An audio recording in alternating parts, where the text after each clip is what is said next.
No meio da pressa, um respiro. No meio da rotina, uma pergunta. No meio do dia, uma reflexão. Pensa comigo, com Ricardo Sedassari. A sua pausa diária para respirar, ouvir, pensar e refletir. Primeiro tema. Bom dia! Que bom ter você aqui no Pensa Comigo. Esse nosso momento de pausa, reflexão, para olhar com mais calma para os pensamentos, escolhas e sentimentos que nos acompanham. Hoje, a minha proposta de pensamento, ela vai de encontro com a coragem de começar pequeno. Tem coisa que a gente deixa de fazer porque antes mesmo da gente começar, já transforma tudo em algo muito grande. E, por exemplo, pensamos em mudar a rotina inteira, resolver todos os problemas de uma vez, reorganizar a casa, cuidar da saúde, estudar e até virar uma outra pessoa já na segunda-feira que começa. Acontece que quando a tarefa ela parece muito grande, o primeiro passo ele parece muito pequeno. E aí a gente desiste, não porque seja impossível, mas porque ficou assim meio pesado antes mesmo da gente sair do lugar. William James, um filósofo e psicólogo americano, norte-americano, ele se tornou um dos nomes importantes do pragmatismo, que é uma corrente que valorizava aquilo que as ideias produzem na vida concreta, nas escolhas, nos hábitos e até mesmo nas atitudes. Uma contribuição muito importante do pensamento dele foi perceber que a ação também educa a nossa mente. E você quer saber por quê? Porque a gente sempre espera sentir coragem para começar alguma coisa, mas acontece que na maioria dos casos a coragem só vai aparecer depois que a gente deu o primeiro passo. A gente precisa internalizar, entender que um gesto pequeno pode mudar tudo, mudar o clima interno da gente, assim como uma decisão bem simplesinha pode abrir passagem para outras decisões. Além disso, algo que é assim constante, discreto, simples, mas repetido com verdade, pode reproduzir uma transformação maior do que aquela virada super grandiosa que a gente vive prometendo e, vamos combinar, né? A gente nunca realiza. Mas é claro que a gente não pode desprezar ou romantizar o esforço, porque a vida tem suas dificuldades reais, limites e cansaços que precisam ser respeitados. Mas tem um tipo de, digamos, paralisia que aparece quando a gente exige de si mesmo um começo perfeito, muito grande, definitivo. Então tem dia que não é hora da gente tentar resolver tudo, e sim parar, olhar para o dia e fazer apenas aquele primeiro movimento, que é possível, por exemplo, organizar uma parte daquilo que está parado, mandar aquela mensagem que realmente precisa ser enviada, retomar alguns minutinhos de estudo, caminhar um pouquinho, pedir uma ajuda, ou até mesmo fazer uma escolha melhor ou menor dentro daquilo que cabe no seu dia. Porque, como eu costumo dizer nas rodas de amigo, o pequeno nunca é pouco quando esse pequeno coloca alguma coisa em movimento. Então eu vou te deixar aqui uma reflexão em forma de uma pergunta. Que passo simples você está adiando porque acredita que ele é muito pequeno? E lembre-se que o caminho nem sempre vai começar com uma grande virada. Ele começa com um gesto pequeno, modesto, feito com verdade e com bastante vontade. Eu sou o Ricardo Sedassari e este foi o Pensa Comigo de hoje. Eu te desejo muita saúde, paz e muita coragem para começar e para recomeçar. Muito obrigado pela sua companhia.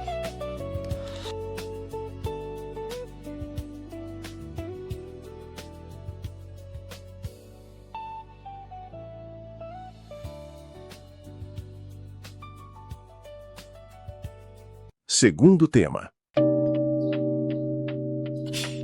Bom dia! Que bom ter você aqui no Pensa Comigo, esse momento de pausa e reflexão para olhar com mais calma para os pensamentos, escolhas e aqueles sentimentos que acompanham o nosso dia. Pessoal, hoje eu quero propor uma reflexão que tem a ver muito com aquela delicadeza de pedir desculpa. Pedir desculpa pode parecer simples quando a gente está falando do lado de fora, mas na hora em que precisa reconhecer o próprio erro, o nosso orgulho pesa e a justificativa aparece depressa, muito rápido, e a vontade de explicar tudo quase toma o lugar daquilo que realmente importa. Às vezes a pessoa até começa a pedir desculpa, mas transforma o pedido em uma defesa. Explica o cansaço, lembra que também foi ferida, diminui o que aconteceu, tenta provar que não teve intenção, enfim, no final das contas fica nisso. A gente precisa pensar e internalizar que desculpa de verdade não é discurso para escapar da responsabilidade. Emmanuel Levinas, um filósofo nascido na Lituânia, que depois foi naturalizado francês, dedicou uma maior parte da sua vida, do seu pensamento, à ética e à responsabilidade diante do outro. Para ele, a presença do outro nos convida a sair um pouquinho de nós mesmos. E olha que coisa bonita, né? É forte, é importante, mas não é fácil, gente. Essa ideia também nos ajuda a pensar numa situação muito concreta. Quando, por exemplo, a gente machuca alguém. Nesse caso, não basta olhar apenas para a nossa intenção. É preciso ter a coragem de olhar também para o efeito do nosso gesto. Talvez a nossa intenção não tenha sido a de magoar, nem mesmo tenha feito por mal, mas mesmo assim, a outra pessoa pode ter sido atingida. E aqui vai uma cutucada daquelas. A maturidade nossa começa quando a gente consegue dizer a seguinte frase: eu reconheço que isso te feriu, mesmo que não fosse essa a minha intenção. E vamos combinar, né, que pedir desculpa não vai diminuir ninguém e também não vai apagar tudo de uma vez assim. O outro não é obrigado a esquecer na hora, nem a fingir que nada aconteceu. Doeu e ponto. Mas uma desculpa honesta, essa sim abre uma porta que o orgulho nosso costuma manter fechada. E também, né, não é preciso um discurso elaborado para pedir desculpas. E a maioria das relações não precisa disso. Basta uma frasezinha simples, dita sem aquele teatro todo, como eu errei, eu exagerei, eu não deveria ter falado assim, me desculpa. Ou até mesmo o que a juventude hoje fala, né? Foi mal. Olha que coisa legal, né? Foi mal. Antes de seguir com o seu dia, faz para você uma perguntinha. Tem alguém esperando pelo menos uma explicação e mais humildade da sua parte? A gente sabe que pedir desculpa não vai mudar o passado, mas pode impedir que esse erro continue governando o presente e incomodando o futuro. Eu sou o Ricardo Sedassari e este foi o Pensa Comigo de hoje. Eu te desejo muita paz, saúde e muita humildade para reconhecer e reparar os seus erros. Muito obrigado pela sua companhia.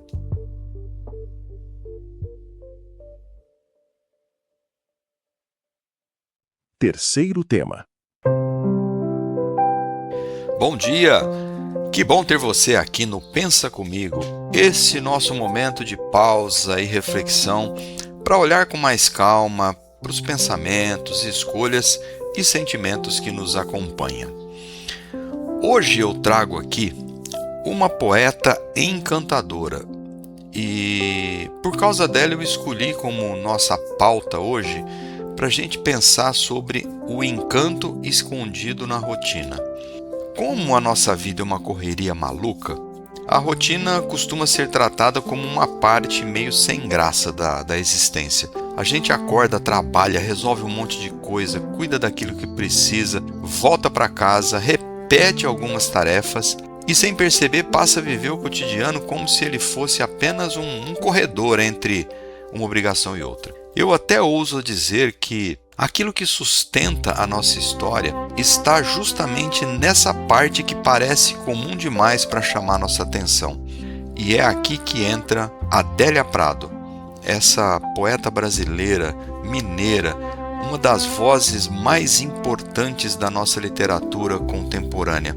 A sua obra olha para casa, para o corpo, para o afeto, fé, memória e principalmente para aquelas cenas muito pequenininhas do dia a dia, dando profundidade e beleza ao que muita gente passa sem notar. Adélia nos ajuda a lembrar que o extraordinário nem sempre chega vestido de espetáculo. Na maioria das vezes ele aparece no café preparado sem pressa, numa conversa rápida, breve, que aquece o dia e o coração, numa mesa simples, numa janela aberta, no silêncio depois de uma tarde pesada e naquele cuidado discreto que alguém teve com a gente durante o dia. Bom, mas a gente não pode esquecer que a rotina cansa, né? Existem tarefas duras, responsabilidades repetitivas e dias que o comum pesa muito. Então a proposta não é você enfeitar tudo, como se a vida diária fosse sempre bonita e sem problemas. E a gente sabe que não é. Mas tem momentos em que a gente precisa parar de desprezar aquilo que sustenta a gente. A pressa torna invisível aquilo que é precioso. E muitas vezes só sentimos falta do comum quando ele deixa de estar ali. Você topa hoje como exercício reparar em alguma coisa pequena que mantém o seu dia de pé? Uma presença, um gesto, um cuidado, um detalhe que normalmente passaria batido. Faz essa experiência. Você vai perceber que nem sempre a nossa vida melhora quando algo grandioso acontece. Na maioria das vezes, ela melhora quando o nosso olhar aprende a reconhecer aquilo que já estava acontecendo. E para fechar, eu te convido a pensar comigo com esta frase: o encanto não elimina o peso da rotina, mas pode impedir que a rotina apague por completo a nossa capacidade de sentir. Eu sou o Ricardo Sedassari e esse foi o Pensa Comigo de hoje. Eu te desejo muita saúde, paz e sensibilidade no olhar. Muito obrigado pela sua companhia. Quarto tema. Bom dia! Que bom ter você aqui no Pensa Comigo. Esse nosso momento de pausa, de reflexão, para que a gente possa olhar com mais calma para os pensamentos, escolhas e aqueles sentimentos que nos acompanham no dia a dia. Hoje eu te proponho tocar em uma postura muito comum, a tentação de estar sempre certo. Será que você já pensou nisso alguma vez? Tem conversa, gente, que começa como assim, uma simples troca de ideia e em poucos minutinhos ela vira uma disputa. Ninguém escuta para compreender, cada um fica esperando a sua vez para rebater e procurar uma falha no argumento do outro e defender a própria posição, como se ali estivesse defendendo a própria honra. E isso é explicável porque estar certo dá uma sensação boa, não dá? Traz firmeza, segurança e às vezes dá até um certo orgulho. Mexe com o nosso ego. O problema é quando a necessidade de vencer a conversa fica maior do que a vontade de compreender a realidade. Para a gente pensar junto, eu trago aqui Karl Popper, um filósofo pouco conhecido, ele é austríaco, que depois se radicou no Reino Unido. Ele foi um dos caras que pensou muito sobre a ciência e a sociedade aberta. Uma ideia, digamos assim, central da sua obra é que o conhecimento avança quando a gente aceita testar, corrigir e até abandonar ideias que não se sustentavam. Olha que forte isso. Eu vou até repetir. O conhecimento avança quando aceitamos testar, corrigir e até abandonar ideias que não se sustentavam. Popper valorizava a crítica racional, não como uma humilhação, mas como um caminho para aperfeiçoamento. Isso vale muito além dos laboratórios e dos livros. Na vida comum a gente também precisa dessa humildade, porque pode ser que eu tenha entendido errado uma parte e deixado passar outra. Talvez a minha opinião esteja incompleta, talvez exista um dado que eu não conheço, ou uma experiência que o outro viveu e que eu ainda não consigo enxergar. Por que bloquear isso? Mudar de ideia não é sinal de fraqueza. Mudar de ideia é sinal de honestidade. Tem pessoas que não aceitam e defendem uma certeza com tanta força que já não conseguem mais escutar a própria realidade quando ela aponta para um outro caminho. E isso empobrece a conversa, desgasta a convivência e fecha o pensamento. É fim de alguma coisa que podia evoluir para melhor. Ouça essa provocação. Você quer encontrar a verdade ou apenas quer vencer uma discussão? Porque a resposta a essa pergunta vai definir quem é você na verdade. Porque quem nunca admite revisão transforma a própria certeza numa prisão. E eu também gosto muito de dizer que crescer começa quando a gente tem coragem de dizer: eu posso estar enganado. Pensa comigo, eu sou o Ricardo Sedassari e este foi o nosso episódio de hoje. Te desejo muita paz, saúde e abertura honesta para aprender. Muito obrigado pela sua companhia.